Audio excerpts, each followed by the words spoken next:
la vérité, madame. Mais sur quoi tu te bases? Le président Macky Sall ne l'a pas appelé ces temps-ci. Ouais, mais Serigne Touba la man taalibe Serigne Touba la xoolal bu ko neexee man musuma woo man taalibe Serigne Touba la gis nga man du aw ma caaxaan man du ma yow d'accord mais dama la wax ne du yàgg ba ma nekk yow il y a des formations politiques et des hommes politiques des femmes politiques qui ont une proximité avec Macky Sall mais Macky Sall elle l'a démenti non il faut nga déglu Macky Sall daf ko assumer ñoo bokkoon PDS non attention kii am nañ proximité on a fait l'UJTL mais on n'est pas du même bord. La même grève de faim. On n'est pas du même bord. Très bien. Vous voulez nous accuser? Vraiment c'est pas bien. Loolu période ça dañ jaay loolu weesu na. waaw mais man amoon proximité ak Macky Sall dina retenir sama passeport diplomatique. Non, passeport diplomatique. Madame, vous ne devez même pas avoir un passeport diplomatique selon la loi. ñoo xam ne servir du Sénégal. Aujourd'hui vous n'êtes plus non mais nañu avancer. Mais il faut qu'elle m'écoute. Vous dites n'importe quoi.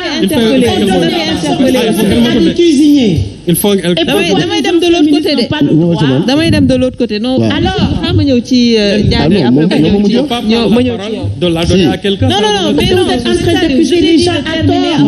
Mais je ne peux pas terminer dans ces conditions. Oui mais allez-y terminez yow la ñuy déglu elle va vous écouter. Non, ce que je veux dire c'est-à-dire gis nga dans le landerneau politique tey il faut attendre la fin de cette la fin de ces élections. Vous allez avoir des surprises dans Yewwi. Il y aura pas. Les tops sont dans Yewwi. Ouais, d'accord, mais et moi j'ai les preuves de ce que je dis. Vous n'avez aucune preuve, madame.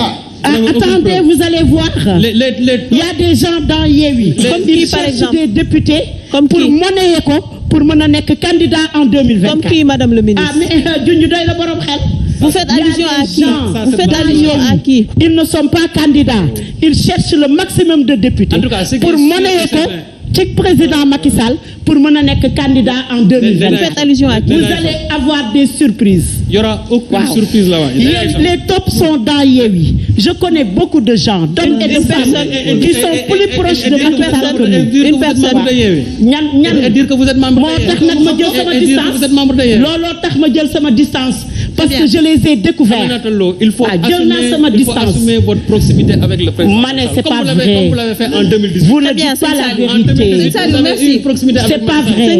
Vous ne dites pas la vérité. Je suis désolée. Vous accusez les gens à tort. Vous n'avez aucune preuve. xam nga intellectuel buy wax dara day am fu mu ko teg mais yow da ngay wax rek te tegoo ko fenn. non tegoo ko fenn. may ñëw ci yow. Je suis désolée. mu wax ci discours yi mu jot a noté par rapport. Je suis désolée. mu wax ci discours yi mu jot a noté par rapport à ces élections. Cette campagne. Encore une fois damay gis ni à travers les discours ci élection yi nga xamante ni si moo ngi waaj a am ginnaaw ëllëg bëri na ci kàddu yoo xamante ni si dafay waroo waaye ca sooke bala tey bu ñu waxee président Ousmane Sonko il n'est même pas investi pourquoi muy battre campagne warul wax lii warul wax nangam sangam il est dans son rôle d'opposant et dafay wër Sénégal pour wax ak nit ñi comme ni ko ñeneen ak ñeneen di defee mais tey législature bii ñu génn mooy législature bi nga xamante ni ci lañ mës a gis président assemblée nationale moom mu ni dafay wut registre pour xool absentéistes yi parce que 2016 bi ñuy voté budget bi nga xamante ni moo jëm ci ministère bi yor promotion wu investissement wu partenariat développement téléservice sur 150 députés 40 ñoom ñoo fa nekkoon ba waral président Moustapha Niasse di wax loolu te boobu distribué nañ leen le projet y avait 15 jours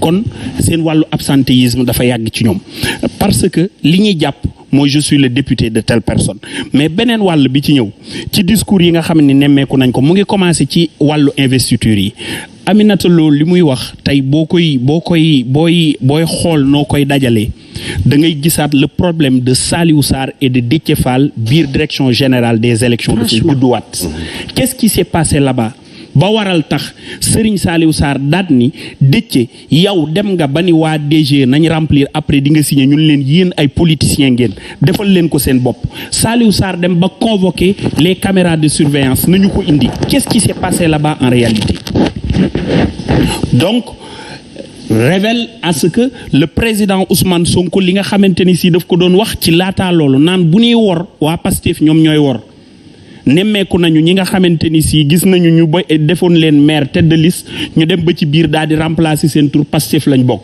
gis nañ ñi teewoon documents yi jekki-jekki daw Pastef lañ bokk dem ba moom président Ousmane Sonko mu sol mbubu di accuser ñi nga xamante ni ñoom la bokkal parti xam ni ñii est-ce que ñun ñii nga xam ne bëgg nañ leen fay jëlee ñoo leen tane moom il a fait cet éveil de conscience le président Sonko ci ñi mu faral ndax gis nañ le problème de Djibril Ngom beneen wàll bi jàll problème mu investiture bi ñëw naa ci DGE waaye bi loolu yépp jàllee mu am discours yoo xam ni dafay jug mu ne xanaa ñu baax ñi ñu mel ni Déthié Fall c'est lui qui cite et il faut bien savoir lire entre les lignes dans la communication politique il a dit xanaa ñu baax ñi Déthié Fall Habib Sy Khalifa Sall waaye bu dee man ñafal rek qu'est-ce que cela veut dire le président Khalifa Sall a reçu le président Macky Sall mu jaale si ko Barth a refusé voilà.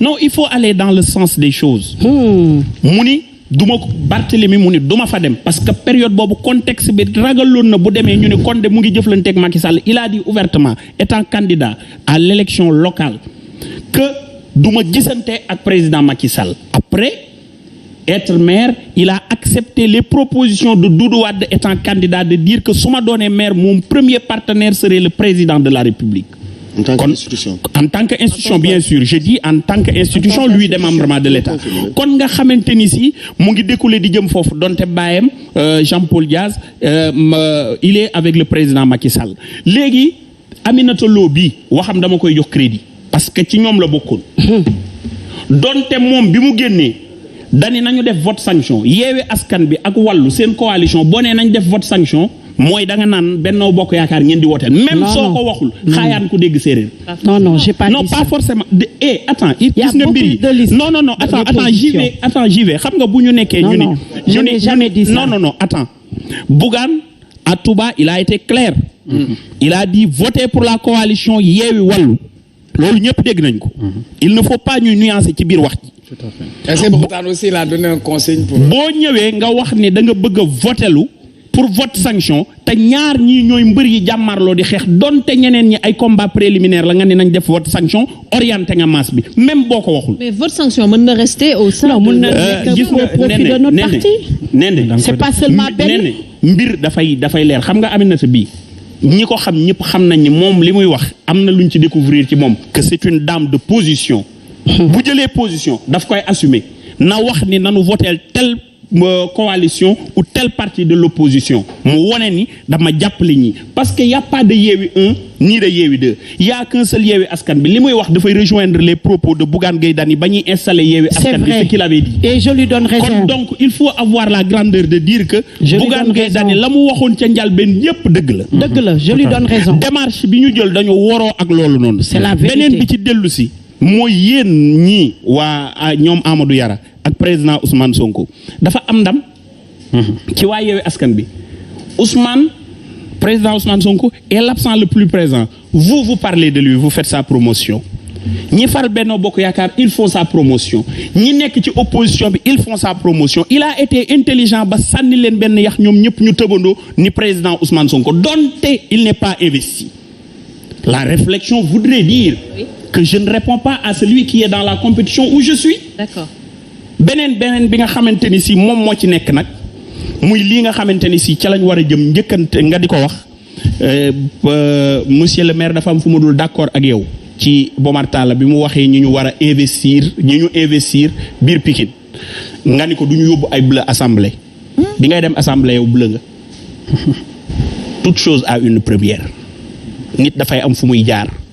alternance générationnelle dañu koy wax dañu war a am gëm-gëm boo xamante ni si ci ndaw ñi tey jile. et le Sénégal en a besoin. et il en a besoin président Abdoulaye Wade bi ngeen jaar ci école am yéen ñii bi muy investir le plus jeune député tout le monde en a parlé. bi muy def le plus jeune ministre tout le monde en a parlé. Tout à fait. et pourtant c'était la première. tey dem nañu dem ba yéen waa Benno Bokk Yaakaar Ablaye Diagne mi yor seen kuréelu ndaw ñi investir ngeen ko te am na fu ngeen ko jëlee kon il ne faut jamais ñuy fustiger cette jeunesse loolu moom moo tax ma koy rafetlu à chaque fois la démarche de ëttu ndaw ñi woote ëtt daal ni yéen ñëw leen ndaw ñi yéen ñëw autorités yi ngeen wax ñun ndaw ñi ñu wax li ñu bëgg ngeen dégg ko parce que fi mu toll nii dafa toll ci jamono boo xamante ni il faut donner la parole aux jeunes ni ko mag ñi yàgg di doxale déglu seen kàddu pour mën leen a joyanti mais l'heure n'est pas de dire que on n'a pas besoin de bleu beneen bi nga xam ne nag moom laay tëjee suma kàddu jëm ci jox ne kàddu gi mu jëm feneen jara waa Benno Bokk Yaakaar ñoom ñoo xewal ni ci biir hémicycle bi man député Macky Sall la lu ma voté loo du ma ko yër dama koy voté tout à fait ñoom ñoo xewal ni projet de loi bu ñëw day am ay vote sans débat xam nga OGM yi voté nañ ko fii biir Sénégal vote sans débat état d'urgence lañ ko voté France gi nga xam ne ñoom ñoo koy produire dañ ko dàq seen dëkk yéen député yi doon naa leen xaar yéen candidats yi ngeen wax ci loolu tout à fait l'utilisation de hôpital Dalal Jàmm ni muy doxee ak yi nga xam ne dañ ko fay def non damay ñëw après vous aurez le temps de répondre sur ça absolument dama bëgg ngeen indi ci ay éclaircissement tey yéen war nga bokk ci sa proposition de loi yi nga xamante ne waajal nga ngir def ko que les OGM là nga xam ne baaxul ci wér-gu-yaram Angleterre nanguwuñu ko fa France nanguwuñu ko fa et ce sont ces groupes là le nit ñi di sous-entendre avec peut-être une manipulation que nguur gi dafa lëkkaloo ak ñoom pour jàllale ko Sénégal avec état d'urgence te loolu nga xam ne dafa am njeexital ci wér-gu-yaramu doomu aadama yi yaakaar naa bu ngeen di teewal ay nit war ngeen a saytuwaat procédure d'urgence procédure d'urgence ngeen ko yóbbu yàgg nañ def procédure d'urgence boo xamante ne amul urgence parce que premier ministre delloo si nañ ko fa def ci liñ ci war a def yëpp bu fii ñu toog amaguñ ko pourtant ba tey defaguñ ci dara ba fii ñu toll nii le Sénégal est suspendu de son premier ministre et on en a besoin donc yaakaar naa ni yéen vous avez déjà du pain sur la planche et yaakaar naa à savoir votre indépendance yow mii jara mi toog am nga kaddu goo xam ne war nga ko mën a yëkkati jëmale ko ci président de la république ndax da lay dégg da nga koy vocal da ngeen di waxtaan donc war nga ko mën a wax ni président lii ak lii ak lii du lu baax fa ngeen jëm ngeen taxawee fa noonu parce que nag quoi que l'on puisse dire bi ngay dugg assemblée nationale gënoon nga néew ay at te liggéey ngeen fa liggéey bu am solo. Très bien alors vous avez la parole sànq ba tey yaa ngi doon bëgg ñu ñëw ci yow laa ñëw nañ ci yow mais justement par rapport toujours à l'Assemblée nationale rupture parce que suñu déggee lu Saliou Joseph wax yëpp bëgg nañ xam ndax rupture dina am par rapport à cette 14e législature parce que 13e bi dégg nañ duñ ci revenir at dégg nañ bu baax a baax lan lañ ci wax ak député yi fan lañ leen teg est-ce que on peut s'attendre à une rupture. merci Néné heureusement que joxaat nga ma parole te moom it nee na dinaa am temps tontu ci yi mu wax parce que dafa bëri te tegaloo d'abord Joseph ma lay wax ne man waxuma ne bu la du dem assemblée dama wax profilage casting bi président Macky Sall def ci Pikine dafa teg ancienne parlementaire muy awañan di jigéen def honneur à la femme mu am 2 mandats nekk deuxième questeur kooku taxawaayam ci assemblée nationale nga def ko ci liste war na mën a dem wax ak waa Pikine ne leen nekkoon naa fa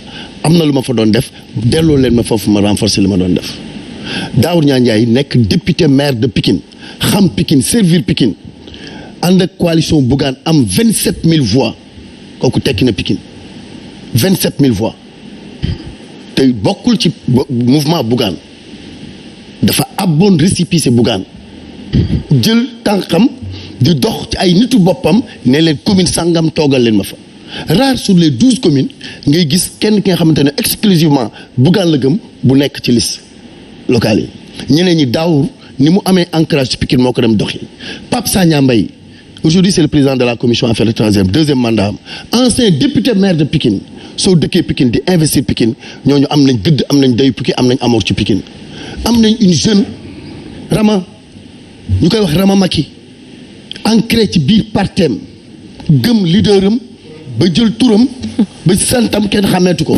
mu nekk une brave dame on la voit à l'œuvre à Pikine. est-ce que du daa pànk rek moo tax ñu yóbbu ko assemblée pour. c'est une calibre c'est une jeune xeexkat la pour Pikine pour lu mu gëm. ak man mi nekkoon ancien rapporteur de la commission de loi pendant que ba ma koy nekk Seydou Diouf moo ko nekk une année et le principe était que day nekk une position tournante comme lii li mu waxoon seen sart yi soo ko yoree at bii déwén keneen na ko yor mais ba mu jaaxee ci man. L'Assemblée avait décidé que ma continuer les 4 ans qui restent. Parce que vous étiez performant. Voilà. OGM yi ngay wax c'est sous Abdoulaye Wade sunu législature la fa ñëw. J'avais pas voté les OGM et j'étais dans le pouvoir. C'est les organismes génétiquement modifiés. Les OGM. Man laa jël l'organisation des paysans. J'ai reçu dans mon bureau à l'Assemblée nationale dem nañ dans une petite salle à l'Assemblée nationale pour faire un plaidoyer gis les députés pour ñu bañ ko refuser. Parce que scientifiquement on n'a pas la preuve. On ne peut pas avoir avec nos scientifiques par rapport au développement de la science que OGM yi c'est une conséquence sur l'environnement, sur l'humain ndax jàll na. Avant de délibérer, avant de légiférer là-dessus, on exigeait d'avoir des connaissances et des spécialistes qui le disent. Et pourtant j'étais dans le pouvoir. Ça va être la même chose bu ñu demee Assemblée nationale. Je dis président Macky Sall moo rafetlu le fait que ma jàkkaarloo mu ne ko su ma demee député askan bi lay nekk et non pas de mon parti nii de yow. moo tax nañu arrêter la diabolisation depuis sànq maa ngi koy insister dafa mel ni dafa am benn élite intellectuelle dans les médias souvent liñ gis moom la ñu bëgg Sénégal yëpp gis député Macky Sall député Abdoulaye Wade député Lat Mbengue bi toog na fi di ko wax député Abdou Diouf la député Senghor la parfois dans l'Assemblée mais justement loolu tax ñu ne loolu genre pratique yooyu dafa war a changer au sein de l'hémicycle. mais je suis d'accord parce que c'est très dangereux. Oui, je suis d'accord avec vous parce que damay am temps tontu ci rek. mais dama ne su ko ñaar ñetti defee mais maandu day yegg ci nga ne y a certains mauvais députés que ce soit du pouvoir ou de l'opposition. alors foofu nag dama leen di ñaan benn parenthèse supposons ne l'opposition actuelle même diversifiée ñu daje assemblée am majorité. former seen gouvernement. Gouvernement bi indi un projet de loi bu ñu jàpp ne baax na ci réew mi. dama ne supposons. xam nga luy supposons. Même s'ils sont majoritaires, ils ne peuvent pas. Non mais attends bëgguma dugg ci débat boobu. Ils peuvent pas former. Non attends bëgguma dugg ci débat boobu dama ne. moom laa c'est-à-dire dama lay leer. waaye mais sëñ bi même s'ils sont majoritaires ils ne peuvent pas avoir un gouvernement. C'est pas possible. Attends je te dis. Président Macky Sall mën na lui. mais ils peuvent donc le Premier ministre. pour que mu am bañ a am une instabilité institutionnelle. oui. Une confrontation ay va-et-vient entre motion de défiance motion de censure. laisser le libre choix à l'opposition d'avoir un Premier ministre de oui. oui. Un ancien parlementaire wax naa la je suis un petit élève juriste donc li ma wax dama ko xam et c'est pourquoi j'ai dit une hypothèse j'ai dit supposons mais même ma def je suppose que si l'opposition avait une majorité ñu jël un premier ministre de l'opposition mu formé jël Bougane nommé comme ministre de la télécommunication bon ñëpp ñëw dajaloo Ousmane Sonko nekk par exemple premier ministre ou ministre des finances ñu am un projet de loi indi ko l'Assemblée te dafa nekk ay député de Yewwi Wallu et cetera dañ koy voté wala dañ koy rejeté suñ jàppee ne lii gouvernement bi indi lu baax tey voté tey ñun dañoo jàpp ne suñu gouvernement Benno Bokk Yaakaar li ñu indi. lu baax lay doon bi ñooñu daal la ñu am ci lu baax ba dañ koy voté léegi bu dee ñun la alors pourquoi député bi di voté projet de loi bi jóge ci gouvernement tey bu dee opposition bi ñu am un gouvernement dinañ d'accord ñu voté gouvernement bi sinon loi bi si jàllul gouvernement bi bu mën a def l'exercice de l'exécutif nañu changé bu ñu changeons président bu fi munti nekk tu as besoin d'une assemblée confortable pour faire passer les lois. Bon plaisir dañu am adduna bi di dégg ni au Sénégal notre président est faible au Sénégal c'est Macky Sall le président de l'Union africaine il ne contrôle pas son pays ni son assemblée. Mais sur la faiblesse de l'initiative parlementaire on a vu rarement des députés teg ay propositions de loi. Je vous le demande avec insistance. Allez-y. dama ne c'est pas une fierté qu'au Sénégal ñuy dund le président de la République est affaibli mu war a yor la war a am conduite bi mu war a am sur le plan international la brillance bi muy def actuellement les accords qu'on a obtenus. Continuez. Les accords qu'on a obtenus entre Russie ak Ukraine par rapport aux denrées et au blé nañ ñun africains yi dañ ci war a kontaan mais ñun Sénégal yi ñoo ci war a gën a kontaan ndax président Union africaine mooy président Macky Sall moo ko dem doxi li mu def ci presse bi di ko li leen di tabax yaa ngi politique nag te minuy jot na minuy jot na dama am ne moo tax sax ba mu ne ndax am nga temps ma ne ko am naa temps dama wax ñun dañoo am un bon coaching am de bons parlementaires man mii di wax ak yow wax naa la Macky Sall dama ñëw ci moom parce que dama waxtaan ak moom 3 heures de temps pour Pikine bi ma dëkk. D'accord. ma am fa projet yi nga xamante ne c'est 12 milliards. ma daan am ay blocage un centre commercial de 2500 places une zawiya Cheikh Omar Foutiyou Tall une piscine municipale maison de la femme école élémentaire aménagement yu bees pour une cité écologique. ñu ma def 1 an 6 mois le conseil municipal délibéré mu nekk ci au service départemental amuñu validation. ma ne président voilà mon problème mu jël téléphone. D'accord waaye sëñ bi lii nii Jara wax na ma. pas dans un pays démocratique. waaw mais normalement bu ñu doon pays démocratique même si tu es de l'opposition am yooyu projet. Absolument. léegi normalement. waaw léegi may mën a yeggale. oui non c'est-à-dire dama wax ne aussi. c'est waaw da nga bëgg a wax man maa ngi bëgg a wax te maa yor micro bi dama bàyyi ma.